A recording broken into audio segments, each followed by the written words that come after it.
Giants had made one trade ever before Jimmy Johnson made his big Herschel Walker move. And so now you have a lot of young GMs. And, you know, for years and years, we always credited the New England Patriots with hoarding all their draft picks. Yeah, but they don't have any good players. So I'm watching the Seahawks last night, and they literally turned around their defense by giving up a draft pick for Carlos Dunlap and giving up a bunch for Jamal Adams. And you know what they don't miss today? Any of those draft picks. They're 7-3 and in first place in the toughest division in football. You look at the L.A. Rams. I live in Los Angeles. Joy and I do. Aaron Donald, they drafted, but they went out and got Jalen Ramsey and gave up a first-round pick, and they went and got Andrew Whitworth, the left tackle that saved Jared Goff, and they went and got Robert Woods in a trade, and they haven't had a first-round pick since Jared Goff. You know, you start looking around and go look at the NBA. This is why the Green Bay Packers, who they pay their house off, they put all the max money in the 401k, but they never go for it. And what is Green Bay missing? A star player on defense. Is that you go look at the last 3 NBA champions. The Lakers gave up a ton of picks. People complained, oh, they're giving up 4 players, all these picks for Anthony Davis. You know what they don't miss today? Picks. This is the worst draft of my life. Remember when Toronto got Kawhi Leonard and everybody said, it's a 1-year rental. He doesn't like Canada. He doesn't like cold. You were right. I forgot what they gave up. Nobody cares. By the way, Golden State, Kevin Durant. Nobody cares.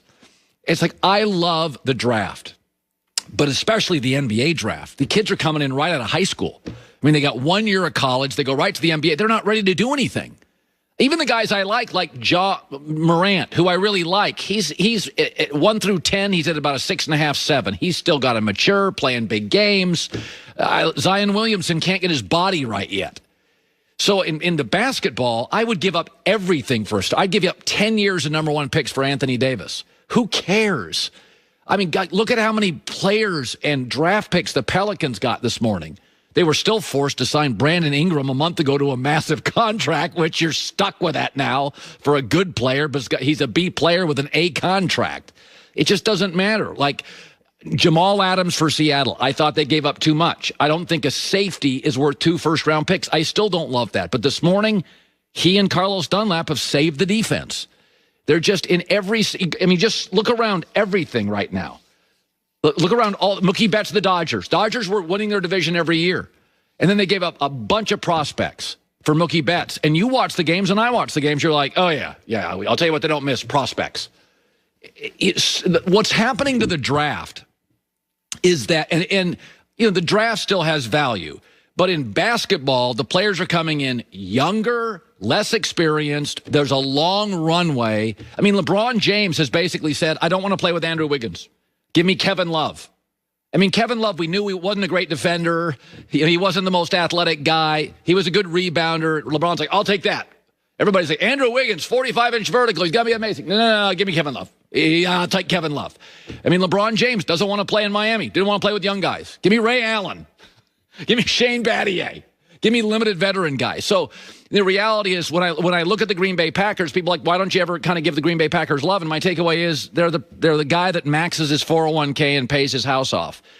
Green Bay doesn't have enough playmakers. They need like a playmaking linebacker and another pass rusher, and I don't think they're going to get past teams like Seattle and New Orleans. New Orleans went out, Emmanuel Sanders. Let's get another guy, add to our play. So I don't know. When I watched Seattle last night and Carlos Dunlap and Jamal Adams, I'm like, this is the future. This is what. And in Los Angeles, I saw the Lakers do it with AD, the Dodgers do it with Mookie Betts, and I watched the Rams do it with Jalen Ramsey. Huge moves. I mean, the Dodgers gave up best prospects. The Lakers gave up all these picks and players, and the Rams went out for Jalen Ramsey, and I don't remember what it was. It could have been 2 firsts. They gave up first-round picks in all 3 of them. It is totally paid off.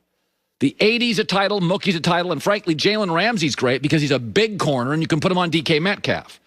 That's why the Rams match up with Seattle pretty well. They match up with Arizona pretty well because you can put him on Deebo Samuel, San Francisco. You can put Jalen Ramsey on DK Metcalf. You can put him on DeAndre Hopkins, who are big targets. And you can see DK Metcalf, these little corners don't stand. He's like Iron Man in the Avengers. Like nobody can guard him.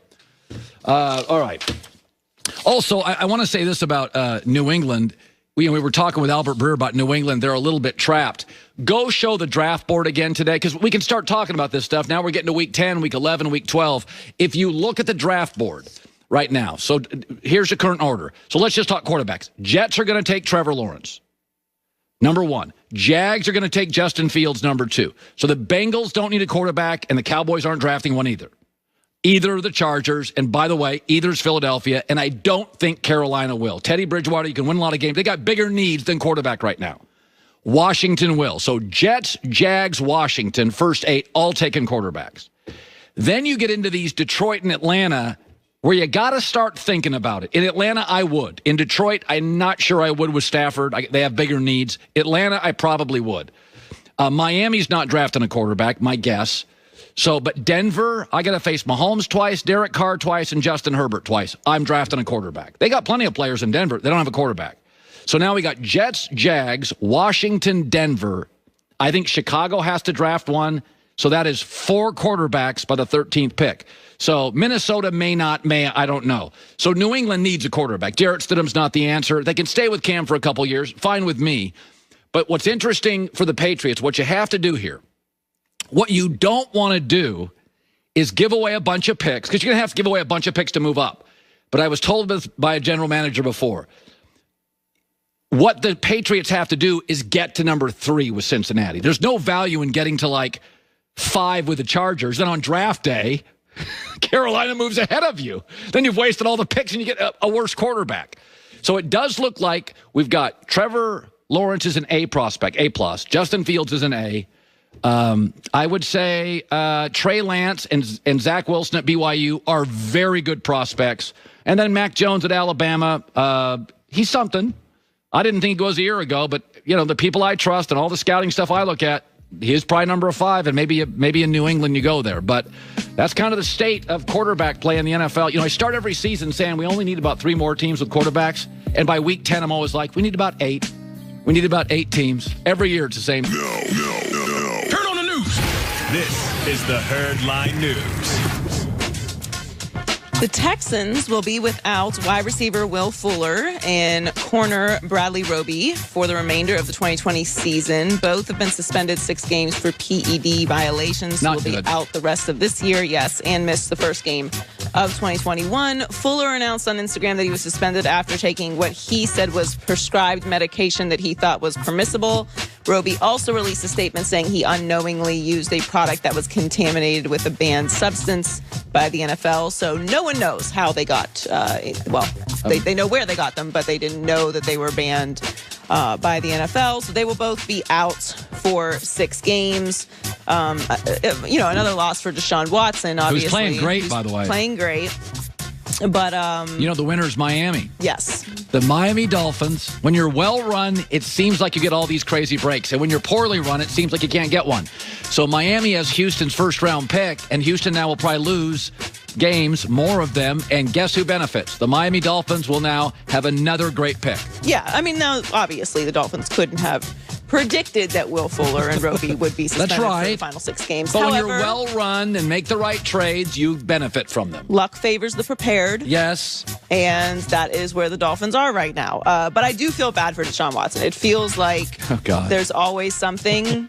And, I really hope that I hope that they're able to turn things around in Houston for his sake, because I do think he has a lot of potential, and I'd hate to see his career squandered by a terribly run organization. He's had a great last month. Yeah, he's not the issue. He's not the issue. But you know what, Joy? We've said this.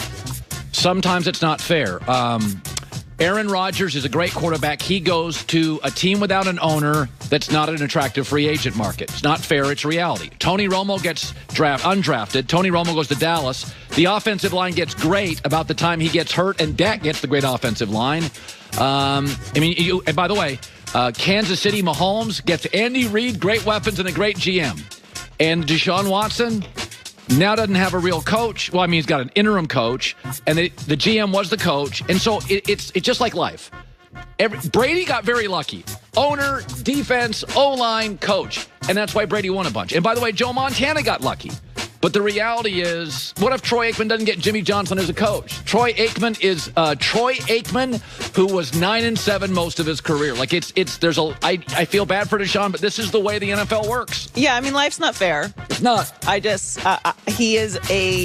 I think he has the potential. He's a great player. He has the potential to be spectacular if he was in a situation that was functional and they could put the right pieces around him and get things stable. I mean, this is just another example of what happens in Houston, and it's going to directly affect him and benefit the Dolphins. So the Ravens and Steelers game has been postponed another day. It will now take place on Wednesday at 3:40 Eastern. I love this, actually. This will force more changes to next week's schedule. The Pittsburgh and Washington game that was originally on Sunday will now be played on Monday at 5 Eastern. And the Baltimore-Dallas game that has been pushed, what was on Monday, has now been pushed to Tuesday at 8 Eastern on Fox. So by the way, so I get Lamar Jackson and the Ravens against the Dallas Cowboys next Tuesday. Yes. And I'm supposed to be unhappy with that?